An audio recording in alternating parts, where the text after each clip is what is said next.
Здравствуйте, дорогие зрители веб-сайта Turkmenportal. Assalomu alaykum mehribon odamlar.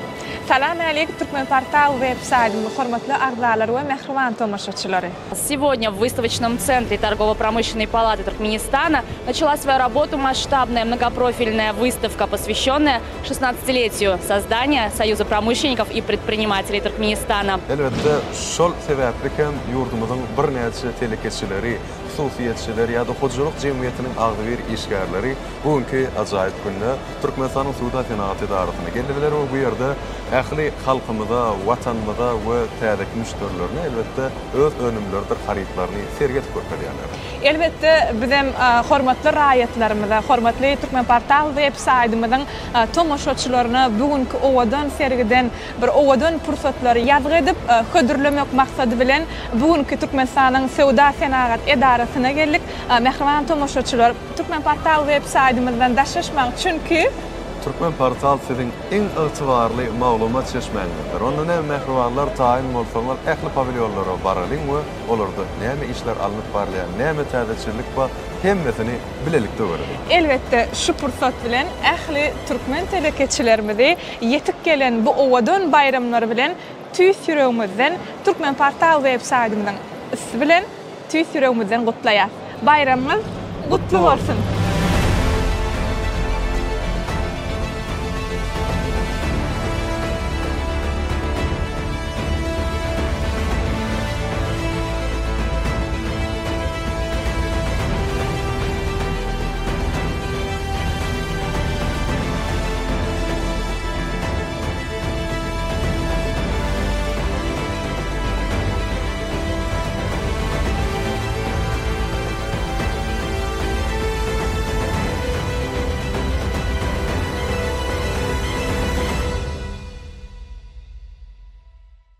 Это мероприятие привлекло внимание широкой аудитории от потенциальных клиентов до партнеров и инвесторов. Посетители смогут ознакомиться с новейшими разработками частного сектора экономики страны.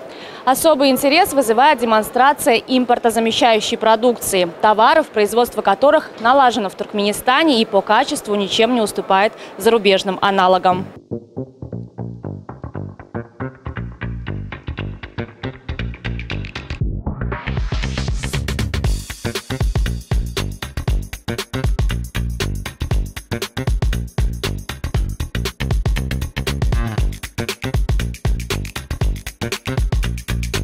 Здравствуйте, расскажите, пожалуйста, об успехах вашего предприятия.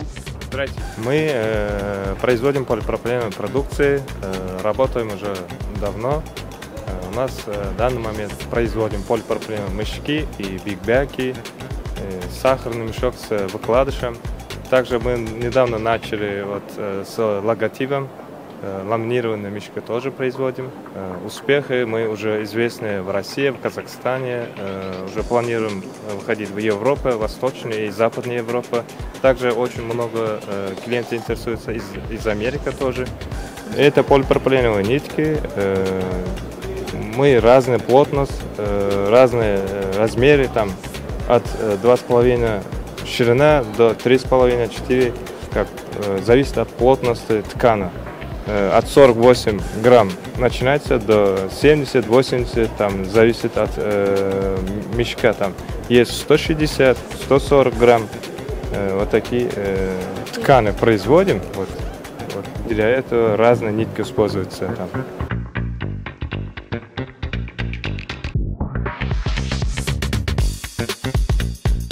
Mehriban adamlar, hormatly watandaşlar, ine bugünkü günde Türkmenistanyň senaatçylar we telekeçiler birleşmesine bir näçe hususy kärhanalar we hojalyk jemgyýetler gatnaşýar.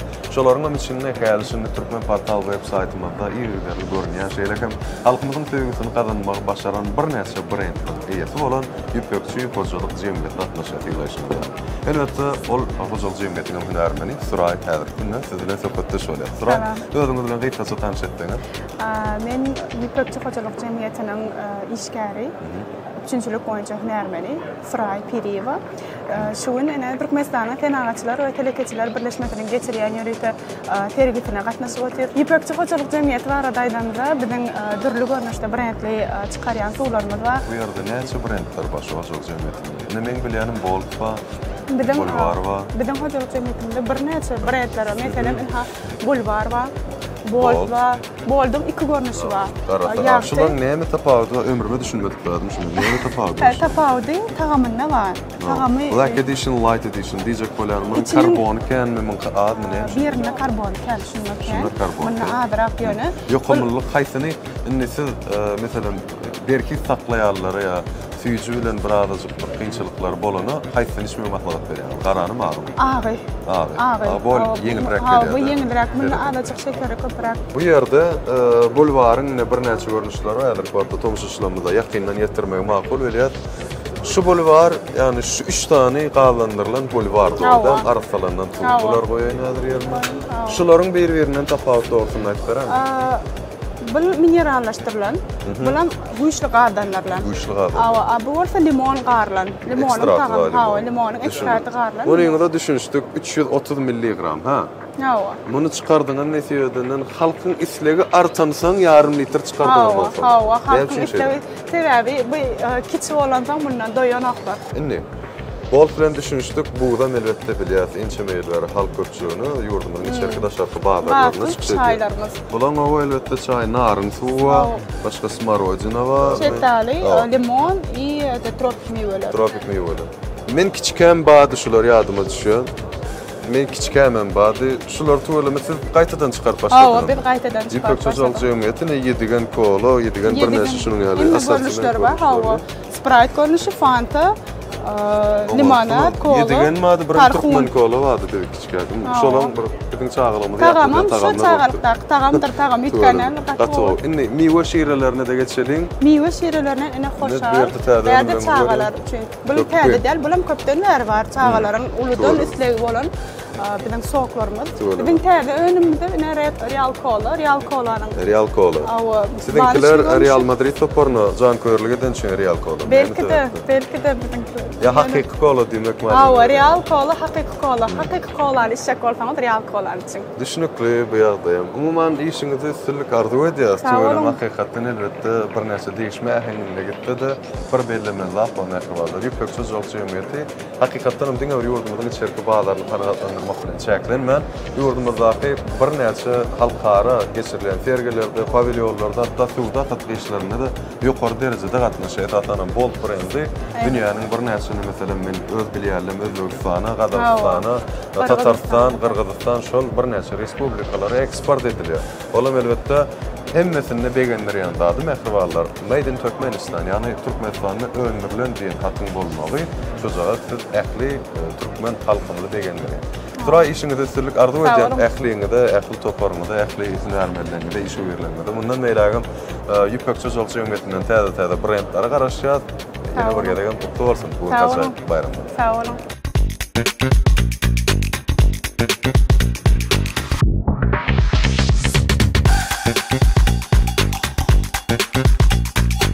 Mehriban dogorlar bugün bu sergide öz müşterilerinin söýgüsini gazanan, yani bizim Türkmen telekeçilerimiz bolan Rowşen Ayaqqablar hususy karhanasy öz pavilyonlar bilen çykyş edýärler. Gelin häzir Rowşen Ayaqqablar hususy karhanasynyň öňürýän önümleri dogrusynda ýa-da bolmasa täze öňüren önümleri bilen giňişleýin, tanyş bolalım. Ýörüm.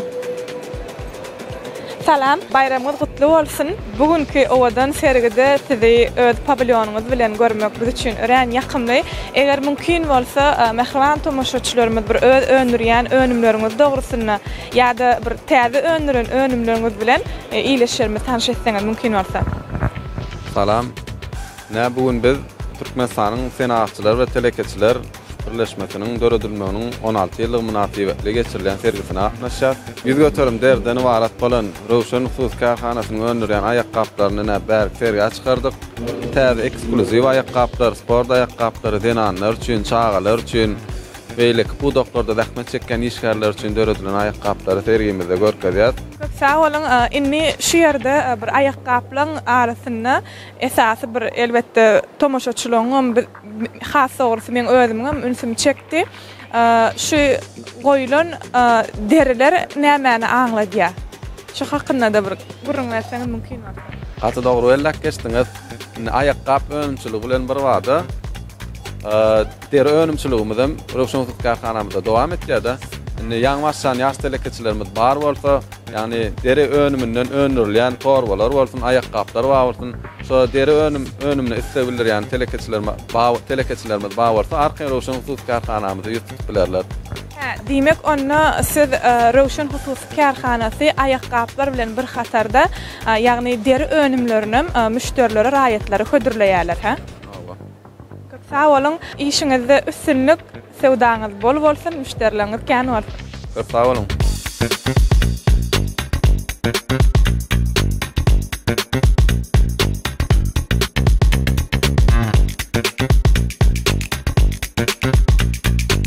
Здравствуйте, расскажите о компании, которую вы представляете. Здравствуйте. Вначале хотела бы вас поздравить с наступающими праздниками.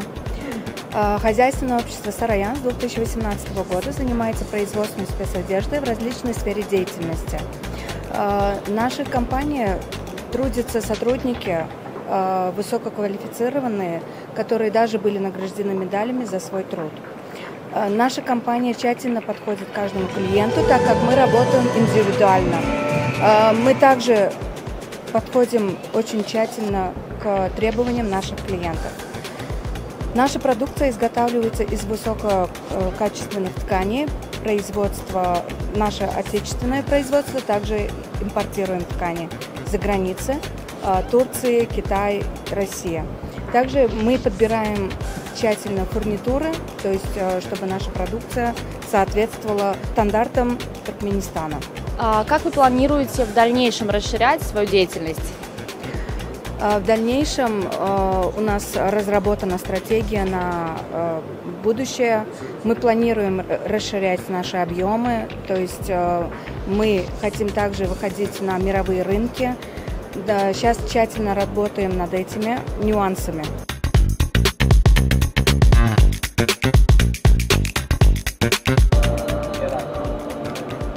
Mehriban adamlar, hormatly vatandaşlar, diýleşini diýaly bir ýeni pavilyonlar bilen fotoşow dowam edýär. Indi bolsa bizim gelen pavilyonlar Go Aloy harit nişany boldy. Hünärmenler fotoşowda salam aleikum. Mutlu olsun bayramlar. Arma bary. Özüňiz bilen tanıştyran diýip. Men Go Aloy karhanasy Ammarsy İsa. Bugün köyüne hoş gördük. İsa, elbette ilkinci nöbetde soracaklarımız söyleme bir neçe sortimentde bölünmüş var Go Aloy. Go Aloy başını başlan haridi en birinci önüne hayfsi. Aloy veri. Yani şunlar yaşı görmüştü. Aloy veri. Şunda mesela Aloy dini adı var mı ya? Aloy'un hakikaten ekstraktın burada kullanıyormuş. Evet, Aloy'un adı var. Ekstrakt var. Yeriti şimdi ya. Aloy veri TV'ga mingliş hoşgoy izlerici diye. Bundan ondan tamam yeriti gittikçe köpürüp gitti. Yani benim fikrimce şu asortimentlerin ählisinde de Aloy var. Yani beyliklerle karşı bolup duruyor. Yine tatanın mehribarlar Aloy kampanyanın en var tutuşul tarafı şunun yal kompakt görünüşdeki küçücük neçe litre bolup gidiyor? 200 milli. 200 millilik su cihazlardan emele geldi. Mesela tatanın çağaları yanına götürürlerini, alarlarına var küçücük görünüşde, oňoýly bolýar, kompakt bolýar. Bu bir şimdi de al-mukaddes orada aýdy. O men bu hafta körpelerden çağılanlar yarımdan aylanıp gelenlerine de şolara bakasan ören amatlı ýagdaýda elbette sudan okotlarynyň özünde ýa bir manatdan satyp durdy ordaymış. Sebäbi amatly görnüşde näçe görnüşi çykdy şunun halk köpçüligine? 3 görnüş. 3 görnüşi kiçilemizden 200 mililitremizde 3 görnüş var. Aloy, manga, aloy ma, aloy narmy. To'g'ri. Mana şunga al görnüşleri halka ýetirdiler. Inni aloydan başga näme garşy bilýärdir? Näle işlemler? Miwa şeýleler. Aloylar. Bulardan tapawut bolýarmy? Olar bolýar. To'g'ri. Şularym soň katawny bolup Olar soňklokan mesela olarda miwa şeýleleri aýratyn bolmaly. Näkili önümlere garaşyp biler, näili miwalar içinde bolup biler. Aloy bilen nämen garmy planyňyz bar? Aloy bilen portakal bolarny tip. Aloy bilen portakal başga? Fikir görmüşmi var ýa-da fikir görmüş. Olaram söhbet aýtsak diýen däwrde. Bolýar.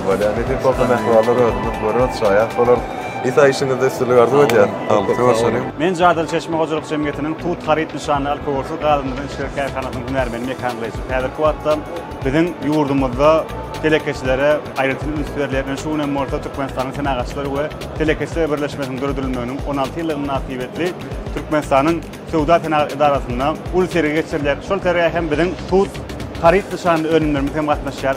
Onlardan 19 litrelik araçların ağız suğumuz var. Nol veş, 1,5 metre kaplanyan aloy vera, aloy manga, aloy nar, tut kolo, tut portakal, tarhun, limonat, bratina, duşes yal görüşler şeyler hem yanyak yine bir teadiçilik bilen halkımızın, yurdumuzun bazarlarına giren Red Tut adlı önümçülüğe başladı. Etatı ayrıtınlığı, kil taydan yok koyduğunuz şeyler hem kapakları soğutlu. Onun için öz netivenizi, öz payınızı Red Tut'un barlak görün, canını tut yal sağ olsun, bizi bilen alın, bizden daşlaşın.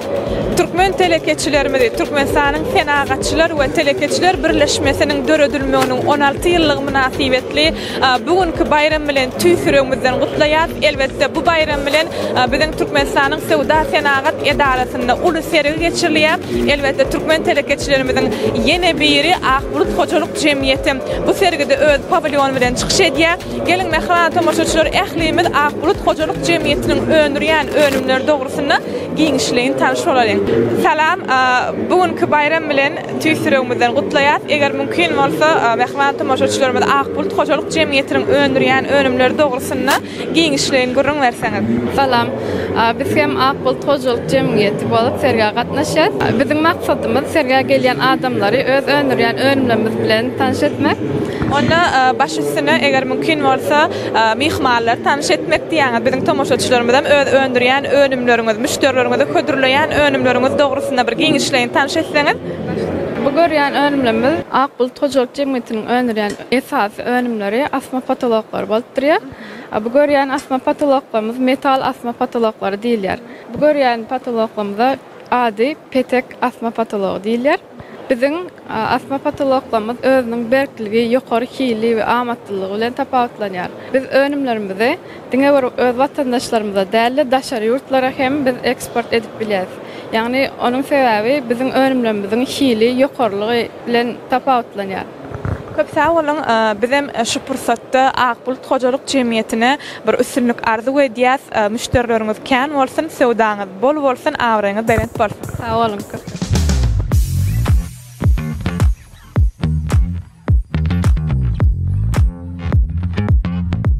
Mehman tamaşaçylar, bugünkü serge Beýler ýoly hususy karhanasynyň Algap brendim öz pavilyonu bilen gatnaşýar. Gelin häzir hemmemiz Algap brendiniň önümleri bilen giňişligiň tanış bolalım. Salam, sizi bugünkü bayram bilen ilki bilen tüýsürüğümizden gutlaýat. Elbette bu sergide siziň pavilyonuňyzy görmek biz üçin ören ýakymly. Eger mümkin bolsa bir öz müşterilerimizi, mehman tamaşaçylarymyzy bir öňdürýän önümlerimizin bir hili dogrusunda bir giňişligiň gurrun berseňiz, goý bir mehman tamaşaçylarymyz, raýatlarymyz siziň önümleriňiz bilen has giňişligiň tanışdyn. Cennet biz şu gün şu serge öz pavilyonumuz bilen, öz önümlerimiz bilen gatnaşýar. Gatnaşmamyzyň esas sebäbi hem müşterilerimize öz önümlerimizi görkezmek bolup durýar. Biziň esasy önümlerimiz plastik önümler bolup, polietilen we polipropilen önümlerden ýasalan gaplar bolup durýar. Bu gaplaryň düzümini esasy miwe we bakça gaplama üçin sebetler bolup durýar. Süýt önümler üçin ýörüýte gaplar bolup durýar. Kimki önümlerini gaplama üçin bolsa, şeýle hem gaplar öndürýäris. Ýene de bir bellemeli zatlarymyzyň biri Algap Sus karhanasynyň şu kompozit armatura önümçüligini hem ýola goýduk. Kompozit armaturasy bir esasy bir näçe elementleriň birleşmesi bilen kompozit armaturasy öndürilýär. Kompozit armaturasynyň esasy önümçüligi ýanky guruluşykda ulanylýar. Şeýle de kompozit armaturasynyň aýratynlyklarynyň biri demir armaturasyna garanyňda poslamaýar. Indi şu görýän armaturaňyz kompozit armaturasy bolup durýar. Poslamaýan çeýe hem berk armaturalaryň biri bolup durýar. Islenlik pasyllygy berkden saklap bilýär. Hakyky dogry bellek geçnäme. Ýene bir zat belläsiň bilýär. Bu armaturanyň esasy düzümini şu tebigatymyzda aýoly saklamak üçin şu tebigatymyzda galýan aýna bölündiler, aýna galyndylar alyp, onu hem aýna süýmüne öwürüp, ondan soňra kompozit armaturasyny şu görýän armaturaňyzy öndürýär. Bu da bizim şu tebigatymyzy arasa saklamak maksadymyz bilen şeýle de öndürýän önümlerimizin hiýininiň hem berkligini bizi hem buýsandyrjy, begendirjy önümleriň biri bolup durýar. Köp sağ olun, doğru aýdýaňyz. Inni bir de tomoşa edýän iýleşýärmiz, watandaşlarymyz aýdaly bir islenlik dukana ardana düşýär diýsek, bir ılgap barlayan biz elbetde insanlar, adamlar şeýle bolýar-da. Siziň bu hojalyk jemgyýetiňizde ılgap brandinden köp mukdarda sowda eden müşteri ardana edip yglan edip bilýäňizmi? Barmy şol mümkinçilikleriniz? Şu taýda belläsim gelýän zatlar şol esasy bizim ardanlaşymyz şu miýe we bakça önümleri gaplamak üçin sebetlerde ulu ardanlaşyk yglan etdik. Miýe we bakça önümleri gaplamak üçin plastik sebetlerimizin 20.000 we 50.000 ştuk alan müşterilerimize 3 manat 50 teňgeden ardanlaş yglan etýär. Köp sağ olun, mehriban tomoşaçylar, hormatly raýatlar, bu ardanlaşygy elbetde elden bermäň.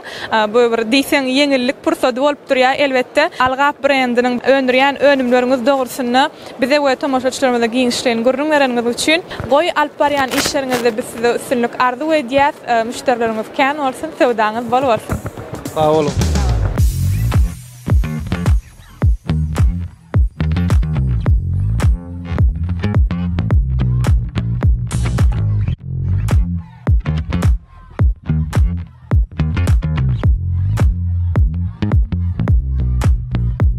Watanmyza belli bolan, diňe bir biziň watanmyza däl, ýagny dünýä ýurtlaryna belli bolan aýbölük mebel dukanam bu sergide öz pavilyon bilen çykyş edýär. Geliň ählimiz bu pavilyon bilen giňişlerini tanış bolalım. Ýerim.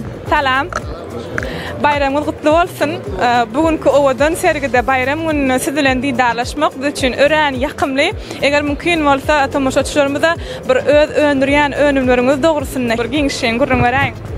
Köp sağ olun, şuun bir Türkmen telekeçiler şüýüt göşük ajaýyp gün hemme ýerde toy şagalan sebäbine telekeçilerin şuun bir ýyllap eken öndüren önümleriniň hafyllarynyň jemlenýän güni.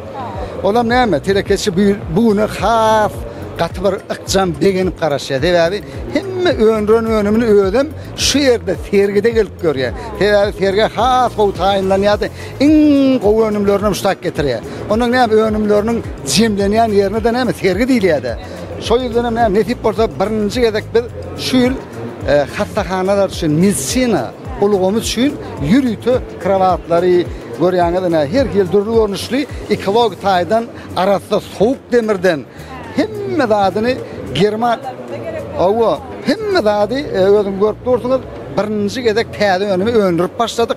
Gaty uly ýokary derejede netip bolsa şu kravatlarymyň hemme şu önümden medisina işli önümden hemmesi ekologik taýdan arasynda üýtgeşik önümler. Mysal üçin Germaniýada näme hastahan üçin näme materialdan çymaldan öndürilýän bolsa bilen şondan öndürýär. Köp sağ olun, gaty dogry aýdýaňyz. Ýene bir gezek bayramyň gutly bolsun. Bir önümçilikde üstünlük arzu edýär. Goý aýbölük mebel diýende biz elbetde öňüm tanaýarlar. Mundan beýle has ýokarlarda tanalmaňyzy biz arzu edýär. Köp sağ olun, toýda görüşelim.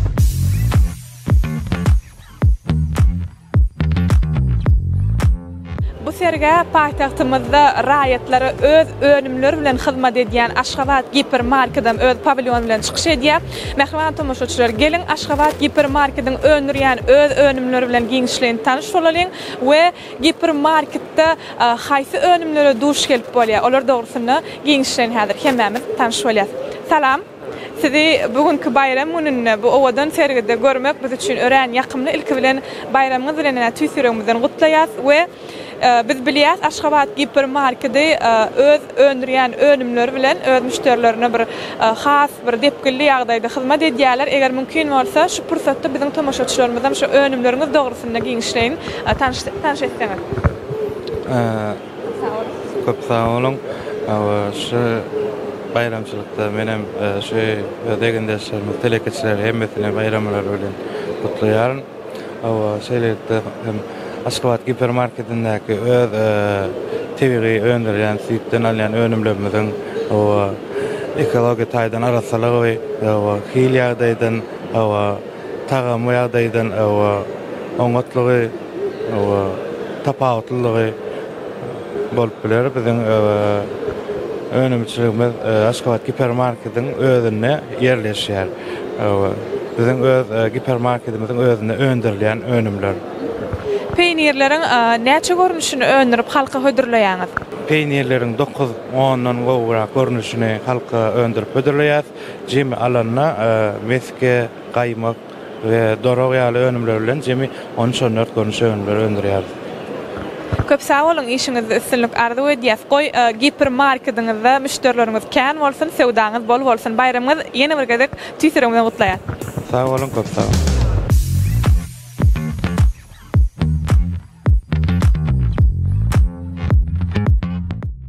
Mehriban tomoşaçylar, hemmämiziň bilişimi diýäli, bugün Türkmenistanyň Senagatçylar we Telekeçiler Birleşmesiniň döredilmeginiň 16 ýyllygy münasibetli Türkmenistanyň Sewda Senagat Edarasyna uludan seri geçirýär. Elbetde bu serige biziň öz türkmen telekeçilerimiziň öndürýän önümleri, bir müşterilere hödürleýän önümleri, täze önümleri bilen gelen mihmanlary tanıştyrýarlar. Gelen häzir biziň watanymyzda belli bolan täze ay hojalyk jemgyýetiniň täze önümleri bilen giňişleýin tanış bolaryn. Salam, bayramyňyz gutly bolsun. Eger mümkin bolsa, elbetde täzeyi bilmeýän raýatlarymyz da ýok. Tügelimi haritlaryňyzda, önümleriňizde söz ýok diýsem, men elbetde ýalňyşmar.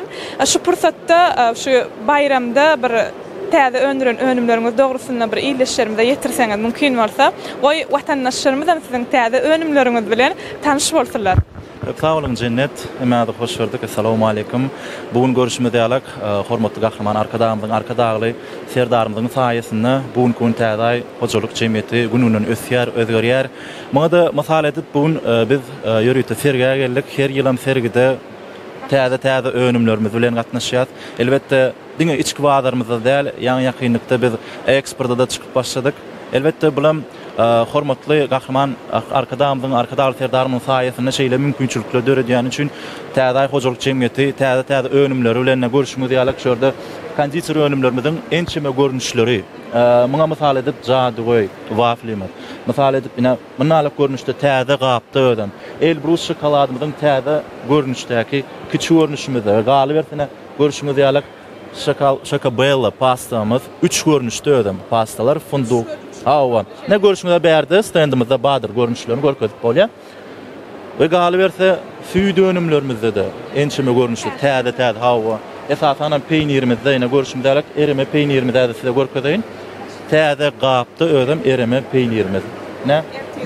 Elbetde bu adam orada aýna oradalarymyz kabul bolsun. Ýörüýte ereme peýniri has gowalýarlar sebäbi gyzgynjak çörejigimizde çalsaňyz lezzetli ip bolýar. Ereme peýnir ýörüýte halkymyzyň hyzmatyndan we galy bersana merf peýnirimiz bar, uly görnüşini muman ýagny marojnalarymyz, galy bersa aýran idi, gatyklarymyz, tortlarymyz, rulet, süýjü, kökök, kekslerimiz da baý täze aýmaz. Şu önümizden bir esasy has bir aýratýylygyny aýdasym gelýär. Mehman tomoşaçylarymyň şokolat önümleri biz ýan torba ýa bolmasa ýanymyzda götürýän torbalary ýanymyzda alsak bir ýysy çykýar, dogry maýdaýyn.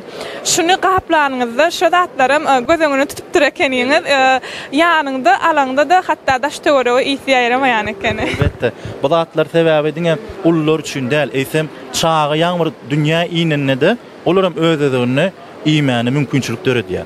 Şo sebäp bilen hem çağlaryň vitaminleri baý bolmak üçin, olaryň ösüşine has bir gowy artmak üçin täze hojalyk jemgyýeti ýürekden hyzmat edýär. Bir zat önserdim. Men sewda merkezlerden alamda edil we etli görnüşini alyp ilk görüpdim. Önserdim şu wagt towukly görnüşem bar ekeni. Operator eger mümkin bolsa biziň tomoşaçylarymyza golaýdan görkezeli ine täzeýiň bu önüminiň towuk tagamly görnüşem bar ekeni. Men birinji gezek görýän elbetde. Nesip bolsa dadyk görür. Cennet diňe bu görnüşi towuk görnüşini däl, eýsem bizde ne görnüşini däl, grill görnüşini de alyp bermek haýsy edýän towuk eti ýörüýte aýratyn täze gabymyzda. Galy berse krylışky görnüşini däl size görkezmekçi ganat hawa. Ganat görnüşini däl görkezmekçi ina bu towuk eti. Dolja hawa prosta eredip arkayn salyp çyka spesialar bilen işleýän açyk bolsun diýip bermeli. Beýne bilen ganat görnüşleri. Biram özedegine, ne? Täze gapda. Edil özü towugyň ganaty.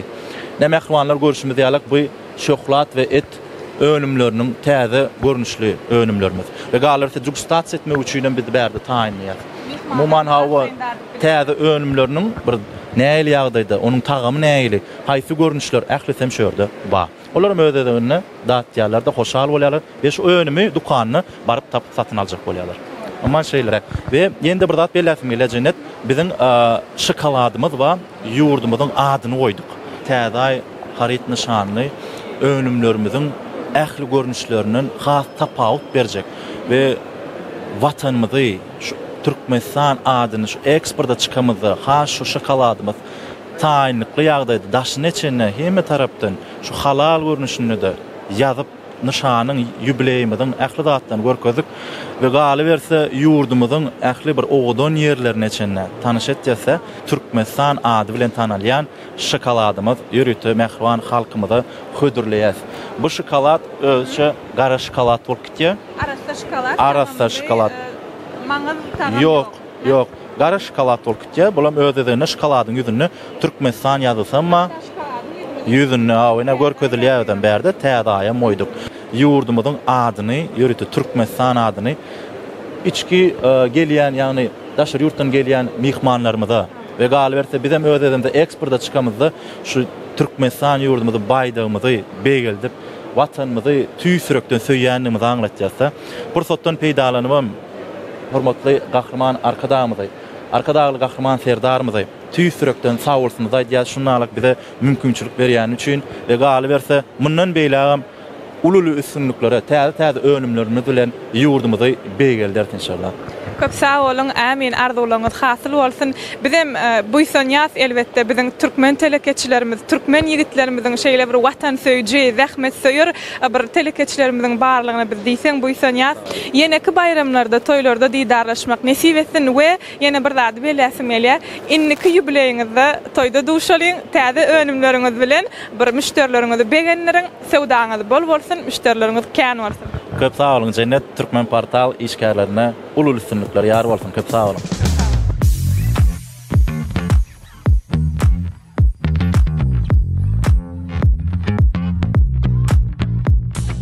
Mehriban adamlar, hormatly watandaşlar, bugünkü sergide, bugünkü telekeçiliň we hususiyetçiliň sergisinde ýurdumyzyň bir näçe welaýatlarynyň gelen sosy karhanalarym gatnaşyny, olaryň birinden häzirki wagtda biz söhbetdeş bolmagy makul bilen. Salamu alaykum.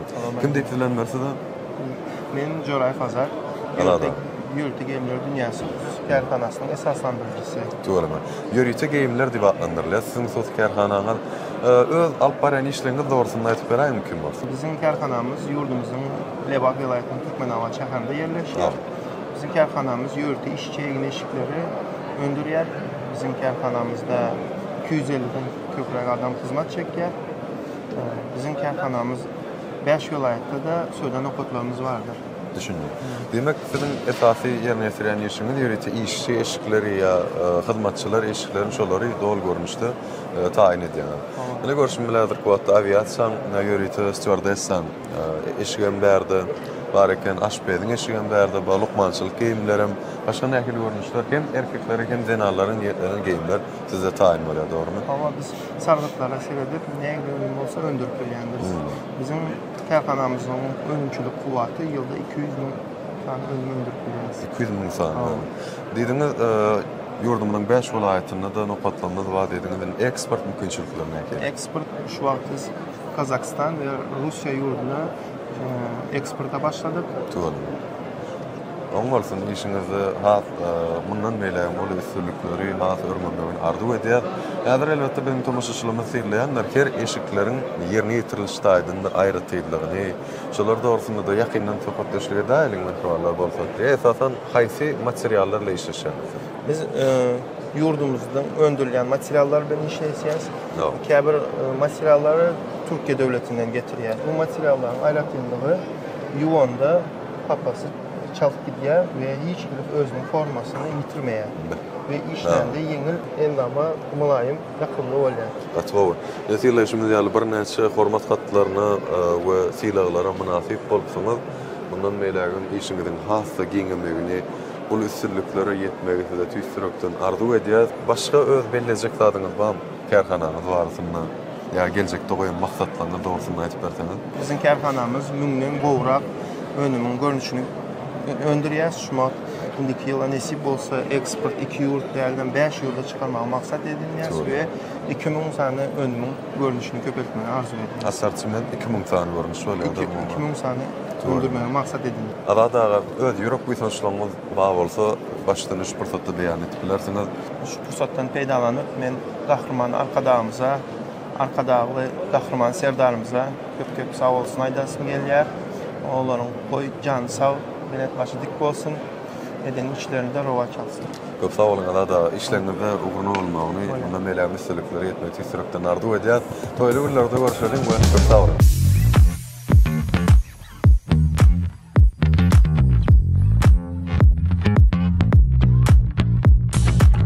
Здравствуйте, уважаемые наши друзья.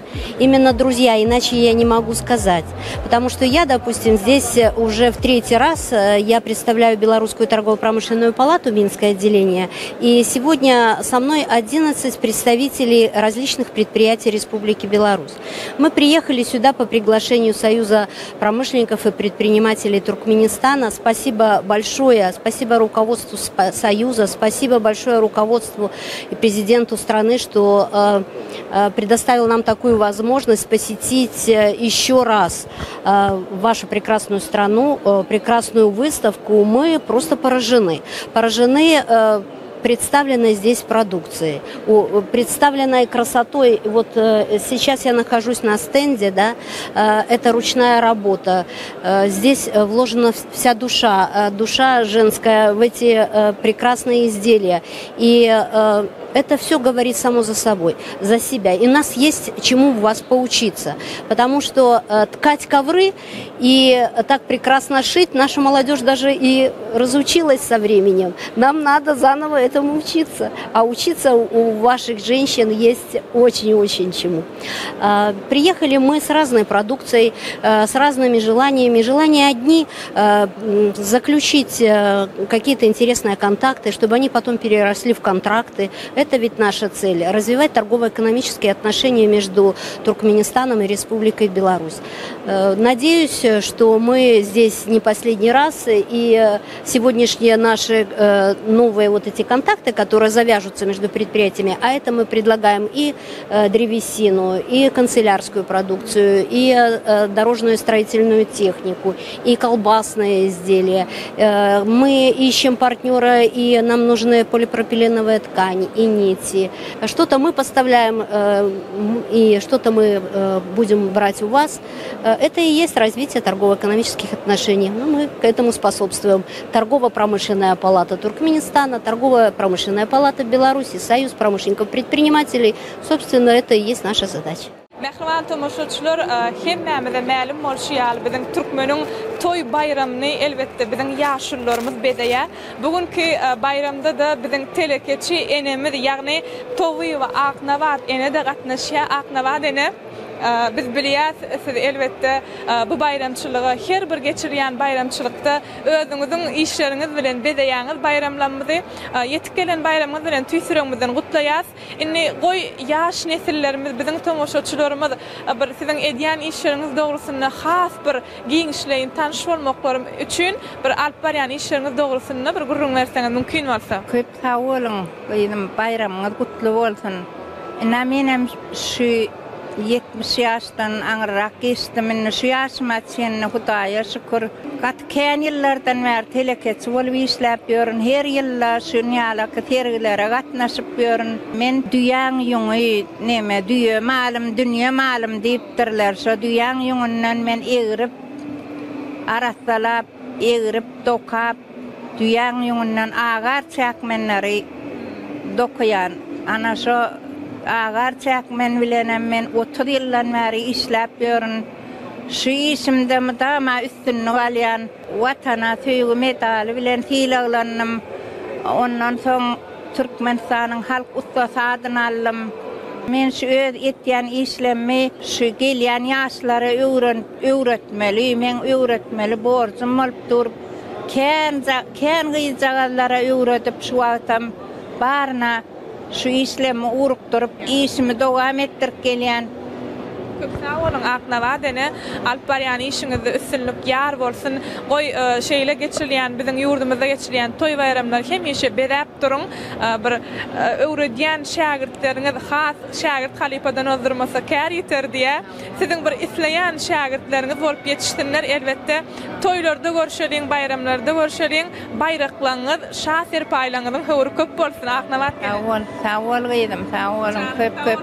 Hilaryňyz üçin, hormatlaryňyz üçin janyňyz sağ bolsun. Alparyany işleňiz uğruna bolsun. Mutama Allah üstünlük kazanyp gelin oğlum.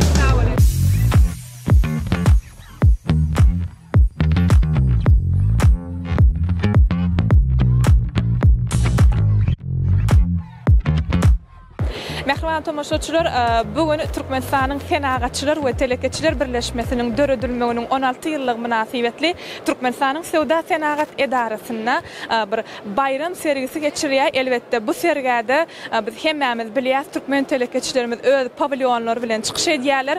Häzir biziň duran pavilyonumuz Ýedi-Dogan Nur Hojalyk Jemgyýetiniň pavilyony. Gelin häzir Ýedi-Dogan Nur Hojalyk Jemgyýetiniň önürýän önümleri dogrusynda bir giňişleýin tanyş bolalyň. Salam. Bayramyňyz gutly bolsun. Eger mümkin bolsa biziň tomoşaçylarymyz, raýatlarymyz bir öz önürýän önümleriňiz dogrusynda bir halka hyzmat edýän bir işleriňiz dogrusynda giňişleýin tanyş etseňiz, goý hemme tomoşaçylar siziň işleriňiz bilen tanyş bolsun. Salam, men marketing bölüminiň jogapkary Hojaly. Şoň gününe münasirgide bize de Ýedi-Dogan Nur Hojalyk Jemgyýetine gatnaşmak nesip etdi. Kıyıskaç aydamızda şu Türkmenistan'a ilkinciler olup Ýedi-Dogan Nur Hojalyk Jemgyýeti polipropilenden ve polietileenden çeýe gaplamaları çuňur çap etme, ýagny halkara derejesinde rotografiýa esasında gaplamalar taýýarlaýar. Biziň ýene iň uly aýratynymyz ekologiýa taýdan gaýdyşyňa ziýansy. Hem de 8 reňke çen çap edýär. 8 reňkden çap edýär, hem de 1, 2, 3 gata çelni laminasiya kombinirlaýar. Bir gatlary çörek we çörek önümler ulanyp bolýar. İki gatlary, ýani bir gorkosa, ina ştaýdyna erteki hemmämiz şu ýurdumyzda tanalýan bir önümçilik, doňdurma önümçilikleriň biri, ina Bahtiýar erteki. Kim bilen gowarýar? Ha, şeý diýsem bolýar. Elbetde şuna iki gatdan. Ana şuna gorkodan arka ýüzi, orýanyňmy metal. Öň ýüzi bolsa çap edilýän birinji gaty bolýar. Bu iki gatdan ibaret. Ýani iki gat, üç gatly laminasiýa diýýärmiz. Üç gat şoň günde bizde diňe kofe önümi gaplamasy taýýarlanýar. Şoň günde 90-dan gowrak kärhana telekeçilerden ýakyny işleşip, olaryň 450-den gowrak dizaynny bizem çeýe gaplama esasyna taýýarlap çuňur çap edýär. Alparyany işiňizde üstünlük bir ýar bolsun, elbetde size ýüz tutýan telekeçiler kän bolsun diýeýin. Ýene bir gezek bayramymyz tüýsüregimizden gutlaýar, işiňiz uğruna bolsun. Sag bolun, siziň işiniz uğruna bolsun.